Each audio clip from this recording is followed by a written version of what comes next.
Hello बच्चों, good afternoon. तो मैं आपका एजुकेटर शिव कुमार पटेल। तो हमने एक सीरीज शुरू किया था जो है बायोलॉजी की, जिसमें हम पढ़ रहे थे सेल के बारे में। तो मैंने आपको सेल के बारे में बताया था, प्रोकैरियोटिक एंड यूकैरियोटिक सेल्स। हमने उसकी डेफिनेशन पढ़ी थी और उसके कुछ फीचर्स पढ़े थे। तो आज हम बात करेंगे जो प्रोकैरियोटिक सेल्स होती हैं उनका स्ट्रक्चर क्या होता है, उनके स्ट्रक्चर में क्या क्या पाया जाता है।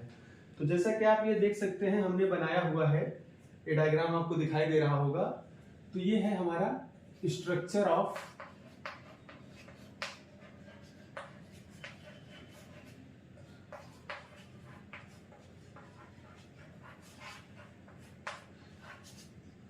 तो ये आपको दिख रहा है स्ट्रक्चर ऑफ प्रोकैरियोटिक सेल। तो हम आज इसी के बारे में बात करेंगे। तो जो प्रोकैरियोटिक सेल्स होती हैं बेटा, उसमें आपको ये सारे स्ट्रक्चर्स दिखाई देंगे, जहां पे आपको यहाँ पे 3 लेयर दिखाई देंगी। जैसा कि आप देख सकते हैं, ये आउटर लेयर है, उसके बाद इसके अंदर एक इनर लेयर, फिर आपको देखने को मिलेगी सेल मेम्ब्रेन। तो जो इसकी आउटर लेयर होती है उसको हम बोलते हैं बेटा ग्लाइकोकैलिक्स, और उसके बाद जो मिडल वाली लेयर होती है उसको हम बोलते हैं सेल वॉल। और ये आप देख सकते हैं, जो लास्ट वाली लेयर है हमारी, हम इसको बोलते हैं सेल मेम्ब्रेन।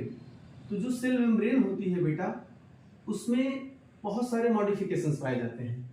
ये जो मॉडिफिकेशंस होते हैं, यही मॉडिफिकेशन आपके पिलाई बनाते हैं, यही जो है फिम्बरी बनाते हैं, और यही सेल मेम्ब्रेन जो है फोल्ड होकर के फ्लैजिला बनाती है। तो अगर हम बात करें सेल मेम्ब्रेन की, तो ये जो आपको फिम्बरी दिखाई दे रहा है, पिलाई दिखाई दे रहा है और फ्लैजिला, इसको हम बोलते हैं कलेक्टिवली सरफेस स्ट्रक्चर। इसको क्या कहते हैं बेटा? Surface structure.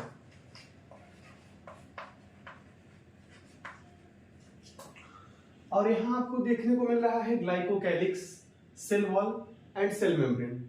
इन तीनों को मिलाकर के हम क्या बोलते हैं बेटा? Cell envelope. क्या बोलते हैं? Cell envelope. तो ये जो हमारी आपको देखने को मिल रही है टिपिकल प्रोकैरियोटिक सेल, देख सकते हैं हमने बात किया जो है ये सेल एनवेलप की। तो सेल एनवेलप के अंदर आपको 3 स्ट्रक्चर देखने को मिलेंगे। आउटर ग्लाइकोकैलिक्स, उसके बाद आपको मिडल में सेल वॉल, और देन जो इनर लेयर होती है उसको हम क्या बोलते हैं बेटा? Cell membrane. तो ये डायग्राम आप देख सकते हैं, ये आप यहाँ पे क्लियर हो गया, glycocalyx, cell wall and cell membrane. तो यहाँ पे आपको थोड़ा सा कंफ्यूजन हो सकता है कि सेल मेम्ब्रेन हमने यहाँ पे डिनोट कर दिया है। तो ये यहाँ पे अगर हम इसको डिनोट करें, ये है सेल मेम्ब्रेन। ये क्या है? Cell membrane. और यही जो तीनों स्ट्रक्चर होता है बेटा, glycocalyx, cell wall and cell membrane, इन्हीं तीनों को हम क्या बोलते हैं? सेल एनवेलप बोलते हैं।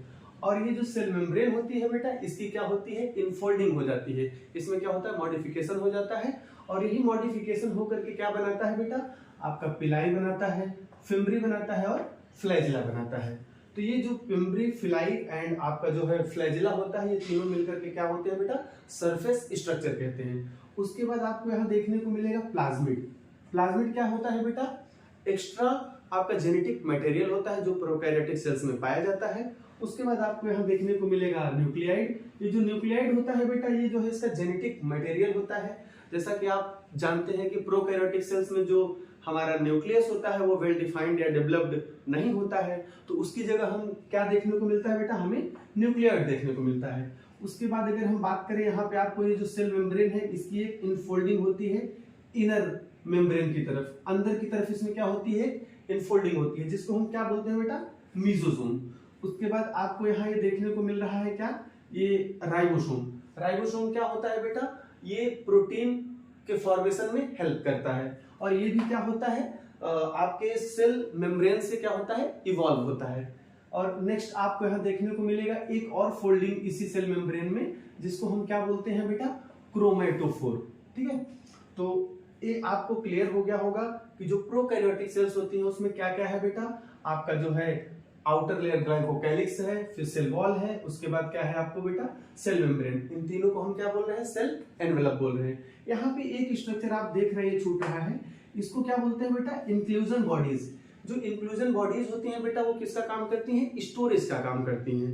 प्रोकैरियोटिक सेल्स में ये जो इंक्लूजन बॉडीज होती हैं वो स्टोरेज का काम करती हैं। तो इसमें हम जो है अब आपको एक एक स्ट्रक्चर के बारे में बताएंगे। हम सबसे पहले पढ़ेंगे ग्लाइकोकैलिक्स क्या होता है, उसके बाद हम पढ़ेंगे सेल वॉल क्या होता है, देन हम पढ़ेंगे सेल मेम्ब्रेन। सेल मेम्ब्रेन जब हम पढ़ेंगे तो आपको उसमें मैं बताऊंगा कि पिलाई कैसे बना, उसका जो है फंक्शन क्या होता है, उसका जो है स्ट्रक्चर कैसा होता है। तो हम कलेक्टिवली जो है ये सारे स्ट्रक्चर को इंडिविजुअली क्या करेंगे बेटा, पढ़ेंगे। तो अभी के लिए ये इंट्रोडक्शन था कि आपको ये प्रोकैरियोटिक सेल्स क्या होती है। Thank you so much.